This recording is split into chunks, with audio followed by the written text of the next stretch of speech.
Hey everybody, Tim Ulbrich here, and welcome to this week's segment of the Rx Money Roundup on the YFP podcast, where we give you our take on relevant financial news and updates, answer your questions, and break down examples of financial planning in action. Today, we're tackling a question from Jacob on how to prioritize investing if an employer doesn't have a 401k match. But before we do that, let me give a shout out to our financial planning and tax professionals at YFP that make this segment possible. At YFP, we support pharmacists at every stage of their careers to take control of their finances, reach their financial goals, and build wealth through comprehensive fee-only financial planning and tax planning. You can learn more and book a free discovery call by visiting yourfinancialpharmacist.com. Okay, this week we have a question from Jacob in Cincinnati, Ohio. Let's take a listen. Hi, my name is Jacob Hofer. I'm a pharmacist in Cincinnati, Ohio. I'm 28 years old, and I just had a question about a big problem I'm having in my investment journey. I work at a small startup mail order pharmacy, and as it's relatively new, there are limited benefits in terms of investing. We do have a 401k, but it doesn't have a match of any kind. And I see on social media sometimes that if your company doesn't offer a 401k, it's essentially useless or not as effective as other methods. I do already max out my Roth IRA and my HSA for a high deductible plan, and I do put 10% of my pre-tax income in that 401k. But I just wanted to know the guys' opinions on this 401k matter. Essentially, any input is greatly appreciated. Thanks. Tim Baker, what are your thoughts? Yeah, I sense Jacob's frustration. I would say the 401k, even though it doesn't have a match, is not useless to him.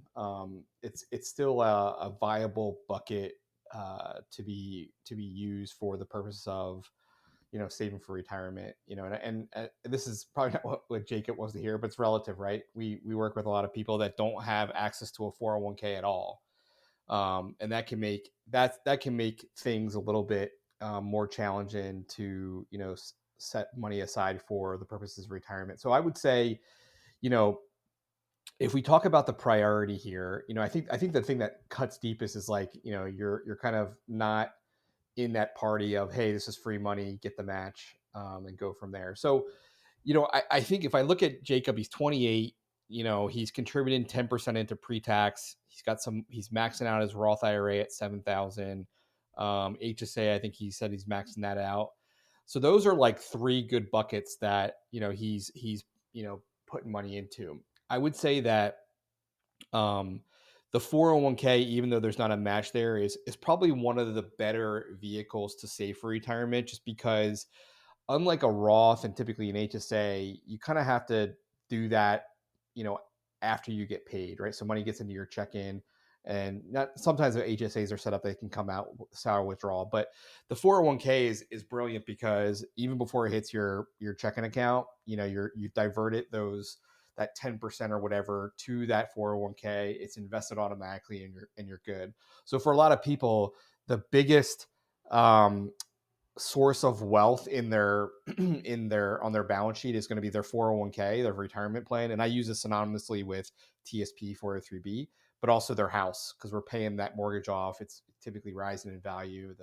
The mortgage is decreasing in value over time. So I think here, to me, is to kind of recalibrate your expectations. So there is no like silver bullet of like, where else could I get additional money? When we talk about filling the retirement buckets, we say, hey, let's get to the match for the employer, which obviously is not there.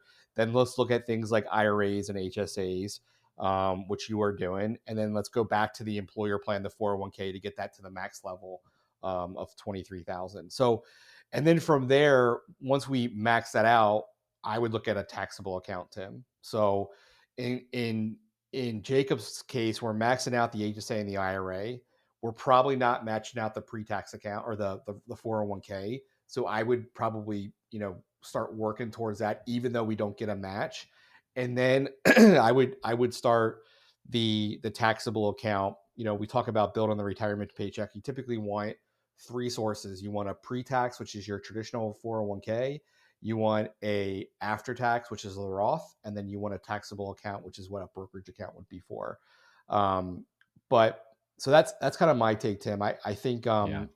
I think it can be a little bit tough if a lot of employers are won't offer a match, especially if they're in a startup. I would hope if you're a client of mine, Jacob, like I'm looking at compensation, I'm hoping that you're maybe getting paid in some type of stock or bonus, which is typically what you see in terms of Yeah. a startup, because you're kind of foregoing some of those benefits. So those would be some negotiation things that I would be putting in your ear. But yeah, I mean, I think it's a good start. I wouldn't get Mhm. too hung up on the fact that you're not receiving the couple $1,000s a match, which is nice, but not necessarily a given.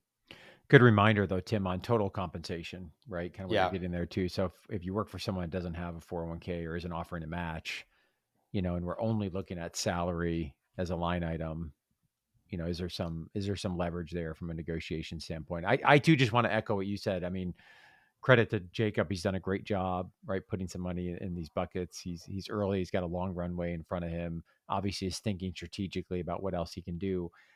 There's a couple other wrinkles, Tim, that are coming up in my mind just because these are two other topics that we're talking about today. You and I just recorded an episode on early retirement, right? That's one of yeah, those scenarios where, hey, if someone's thinking about early retirement, we think about the priority or the investment strategy a little bit different.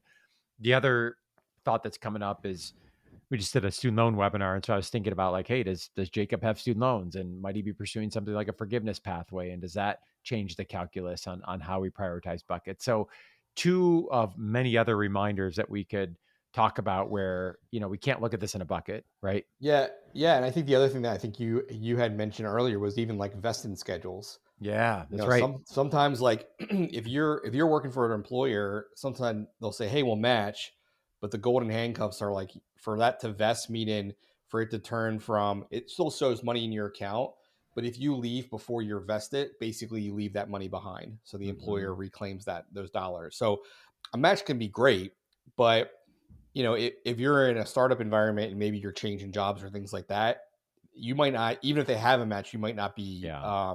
guaranteed to get it. Yeah. So yeah, and to your point about like, if you're looking at a forgiveness and you're trying to lower your AGI, then we shouldn't be really doing anything into Roth. We should really be looking at the pre-tax as Hmm. much as possible, which means turning the Roth off and then maxing out Hmm. the traditional 401k. So yeah, definitely shouldn't be looking at it in a vacuum, I think. But I think a good start, right? And I think these are Absolutely. good questions to ask. Yeah. And I also think that the question of like, hey, are we ever going to get a match? Like if I'm an employer and my employees are saying, hey, this is important to me, I feel like we would need to figure out a way to budget that Yep. into our plan, right, Yep. and into our forecast. So I think being a squeaky wheel and bringing that up to management, especially a startup, like it's probably Hmm. pretty flat. Um, I would find a tactful way to kind of bring that up in the conversation. Great stuff, Tim. And Jacob, thank you so much for taking time to submit your question. I know you got a birthday coming up here in October, so happy early birthday. And if you're listening and if you have a question that you'd like for us to answer and discuss on an upcoming episode, send us an email, info@yourfinancialpharmacist.com, or you can record your question by visiting yourfinancialpharmacist.com/ask. As we wrap up this week's segment of the podcast, an important reminder that the content provided is for informational purposes only, not intended to provide, should not be relied on for investment or any other advice. Information in the podcast and corresponding materials should not be construed as a solicitation or offer to buy or sell any investment or related financial products. For more information on this, visit yourfinancialpharmacist.com/disclaimer. Thanks so much for listening. Have a great rest of your week. We'll catch you next week.